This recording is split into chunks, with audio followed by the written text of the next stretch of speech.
Salut à tous et bienvenue sur Geeko World. Dans cette nouvelle vidéo, je vous propose de faire un point sur toutes les grosses sorties manga, ou du moins les sorties qui suscitent le plus d'intérêt, qui sortiront courant 2021 en France. Et si je vous dis ça, c'est tout simplement parce que l'année 2021 s'annonce d'ores et déjà absolument dingue en termes de nouvelles licences, en termes de nouveautés manga. Et perso, je pense que cette année en termes de nouvelles sorties manga, c'est sûrement une des années qui va nous coûter le plus cher. Tant il y a de gros hits et de grosses séries qui débarquent enfin, et dans l'eau, il y en a carrément qu'on attend depuis des années en France. Alors, quelles seront les plus grosses sortie manga de cette année 2021? La réponse juste après le générique.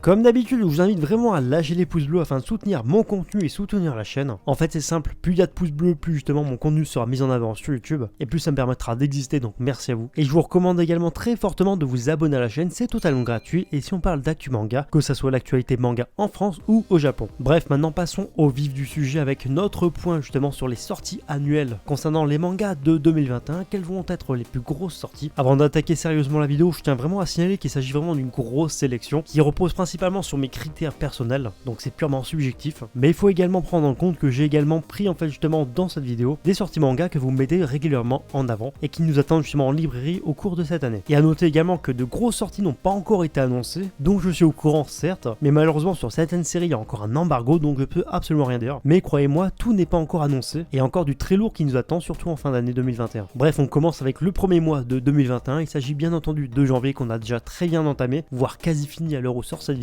Et selon moi, et justement selon vous d'ailleurs, il y a 3 sorties manga majeures à retenir pour ce mois de janvier 2021. Premièrement, vous l'avez découvert sur la chaîne, il s'agit de Blue Period, un excellent manga qui traite de l'art et de la peinture de façon générale. Et pour avoir eu l'occasion par exemple de lire le premier tome, sincèrement il s'agit d'un de mes coups de cœur de ce début d'année. Pour moi, Blue Period, en fait, pour vous le résumer brièvement, c'est clairement un manga avec une certaine aura, une certaine poésie au niveau de ses dessins. C'est disponible chez Pika Édition. Ensuite, toujours en janvier, vous pouvez retrouver maintenant Shy, une des grosses nouveautés de ce début d'année qui débarque chez Kana Édition, que j'ai eu l'occasion de découvrir, que personnellement j'attendais pas spécialement, mais c'est un manga que vous m'avez souvent recommandé et je peux comprendre pourquoi, parce que grâce à Kana j'ai eu l'occasion de découvrir justement les 2 premiers tomes de ce manga et vraiment je suis charmé. C'est un manga qui traite justement du monde super héroïque, mais d'une façon assez particulière, par le biais de son héroïne principale qui est Shy, et clairement ça vaut le coup d'œil. La troisième et dernière grosse sortie manga selon moi pour le mois de janvier, c'est Les Carnets de l'Apothicaire, une des grosses sorties manga dont je vous ai régulièrement parlé sur la chaîne, et ce tout simplement parce que quand on sonde justement les libraires et les spécialistes du milieu du manga au Japon, c'est souvent un manga qui revient sur le devant de la scène et qui nous est conseillé. J'ai pas eu encore l'occasion de me le procurer, mais en tout cas j'ai très hâte de le découvrir. Ensuite, le mois de février 2021 sera un grand mois en termes de nouveautés manga. Premièrement, s'il vous plaît, il marque l'arrivée en France de Grand Blue, un manga ô combien attendu par beaucoup de fans sur les réseaux et parmi d'ailleurs la communauté, et bien évidemment également par ce cher Otakul que je salue. Et c'est un manga extrêmement drôle qui parle d'amitié et qui véhicule vraiment d'autres valeurs très sympathiques, et clairement pour moi c'est une des sorties que j'attends le plus, l'occasion de découvrir le manga en version papier. Février marquera également le grand retour de Taito Kubo, célèbre auteur de Bleach, avec la suite cachée de Bleach, Burn the Witch, et son premier tome. Et oui, je dis premier tome parce qu'il y en aura d'autres. En tout cas, là-dessus, j'ai envie de dire du Taito Kubo, ça fait toujours plaisir. Autre nouveauté qui débarque chez Nove Graphics Édition, il s'agit du manga Nagatoro-san, qui d'ailleurs, à l'occasion de sa sortie en France, a le droit à un nouveau nom, qui est tout simplement Arrête de me chauffer Nagatoro, un manga vraiment très sympathique, publié chez l'éditeur japonais Kodansha, et publié sur l'application Pocket Mag, l'application numérique appartenant à Kodansha. Et ce qui fait plaisir, c'est que le manga débarque donc en France, et ce juste avant l'anime qui sera diffusé au mois d'avril. L'occasion rêvée justement de découvrir ce titre avant tout le monde. Et enfin, toujours chez Nove Graphics Édition, on retrouvera Rent a Girlfriend, Kanojo Okarishimasu de son nom original, manga directement issu du Weekly Shonen Magazine, concurrent direct au Weekly Shonen Jump de Shueisha, et qui a cartonné justement cet été grâce à son animé, qui était tout simplement d'excellente facture. L'occasion rêvée de découvrir en version papier les aventures de Kazuya et de Shizuru. Si vous pensez pouvoir faire des économies sur le mois de mars 2021, croyez-moi, c'est déjà mort. Premièrement parce qu'au débarquera une nouveauté directement issue du Weekly Shonen Jump, j'ai nommé Mission Yosakura Family, un des derniers hits du magazine et qui marche de mieux en mieux au Japon. Un manga que à titre personnel je ne connais pas du tout, mais comme tout manga issu du Weekly Shonen Jump, ce fameux magazine qui a bercé absolument mon adolescence, je suis vraiment très curieux de découvrir ce nouveau titre et ça débarquera chez Kana. Au cours de ce mois-ci également arrivera une nouveauté chez Mehan que personne n'attendait absolument, ou du moins qu'on n'espérait plus. Il s'agit de Escale à Yokohama, un classique de la tranche de vie. Il paraît que ce manga est juste sublime et je sais que personnellement personnellement j'ai tellement entendu parler en bien de ce manga que je pense que je vais me jeter dessus, de toute façon on en parlera. Et le mois de mars se conclura enfin avec l'arrivée du premier tome de Kaguya-sama Love is War, longtemps demandé par les fans en France, parce que le manga, ou plutôt l'histoire du manga, est notamment connue grâce à son adaptation en animé d'excellente facture, et sincèrement je pensais pas que le manga finirait par arriver en France, mais comme quoi tout est possible, donc je pense que là-dessus les fans seront au rendez-vous. 3 grosses séries également pour le mois d'avril, où vous pourrez retrouver un autre manga directement issu du Weekly Shonen Jump et un des derniers gros hits en puissance, qui est de plus en plus populaire sur les réseaux sociaux auprès de la fanbase. Et il s'agit du manga Mashle. Ce shonen gag manga à la limite de la parodie d'Harry Potter séduit de plus en plus de monde, et il est donc temps pour nous de voir qu'est-ce que vaudra justement le manga en France. On enchaîne avec une grosse sortie manga qui débarquera directement chez Kiun, mais que je ne connais pas pour tout vous avouer, mais que vous mettez souvent en avant dans les commentaires ou sur les réseaux. Il s'agit du manga Les Racailles de l'autre monde. Et la troisième nouveauté du mois d'avril, c'est pas proprement parler une nouveauté, tout simplement parce qu'il s'agit justement d'un spin-off, mais il s'agit du one-shot Dr. Stone Reboot Byakuya. Comme son nom l'indique, c'est un one-shot consacré à Byakuya Ichigami, le père de Senku Ichigami, et c'est l'occasion de découvrir un personnage qu'on avait tous un petit peu affectionné si on aime bien Dr. Stone, lorsqu'on l'avait découvert dans le tome 6. Concernant les grosses sorties manga, rendez-vous directement au mois de juin, où justement j'ai 2 grosses nouveautés manga à vous présenter. La première, c'est pas une surprise pour vous parce que vous m'en parlez sans cesse, et je parle bien entendu du manga Blue Lock et son premier tome. Le manga débarquera en force en France chez Pika Édition, et ce tour de génie, en même temps que le début de l'Euro 2021, enfin si ça se passe. L'occasion pour vous de découvrir ce shonen sportif directement issu du Weekly Shonen Magazine de Kodansha, qui vous rend absolument accro au manga à la lecture. Et la deuxième grosse sortie manga de juin pour l'instant à vous présenter, c'est notamment le manga Twilight Bond Hanako, un manga dont j'ai beaucoup entendu parler encore une fois, que j'ai jamais encore lu, mais qui me donne absolument envie de le découvrir, rien qu'en regardant son car design. Au mois de juillet 2021 débarquera en France une réédition que j'attends le pied ferme. Il s'agit bien entendu de Yu Yu Hakusho en Star Edition et son premier tome dans une toute nouvelle traduction et avec de toutes nouvelles couvertures. À titre personnel, moi qui suis un grand fan de Togashi et qui suis fan tout court justement de Yu Yu Hakusho, qui est pour moi un classique incontesté du manga shonen, ce sera absolument un incontournable. Même si perso j'ai déjà l'intégrale de la première édition, j'ai quand même très hâte de me procurer cette toute nouvelle édition. Je sais pas ce que vous en pensez, mais je suis hypé over 1000. Et enfin, le dernier mois à vous présenter justement en termes de gros sorties manga pour l'année 2021, c'est le mois de septembre, donc la rentrée, qui sera marquée maintenant, c'est officiel, on le sait, par l'arrivée du manga Shangri-La Frontière, lui aussi issu du Weekly Shonen Magazine de Kodansha. C'est un des derniers hits justement de ce magazine de prépublication, et la sortie du premier tome, on va dire que c'est un des premiers tomes qui a le plus marché au Japon en 2020, et ça débarque chez Glénat. Un manga qui plaira à coup sûr aux amateurs de isekai et de manga parlant de jeux vidéo style RPG. C'est une sortie qui a notamment surpris pas mal de monde parce que je pense que personne n'avait vu venir, et encore moins chez Glénat Edition qui a pas l'habitude de publier des titres issus du Weekly Shonen Magazine, contrairement à Pika Edition par exemple. Donc un choix, une sortie assez audacieuse de la part justement de la célèbre maison d'édition. Et croyez-moi, je peux rien dire pour l'instant, mais il y aura d'autres belles surprises pour le mois de septembre, mais embargo oblige, je ne peux absolument rien dire. Enfin bref, en tout cas c'est tout pour cette nouvelle vidéo, j'espère encore une fois que ça vous a plu.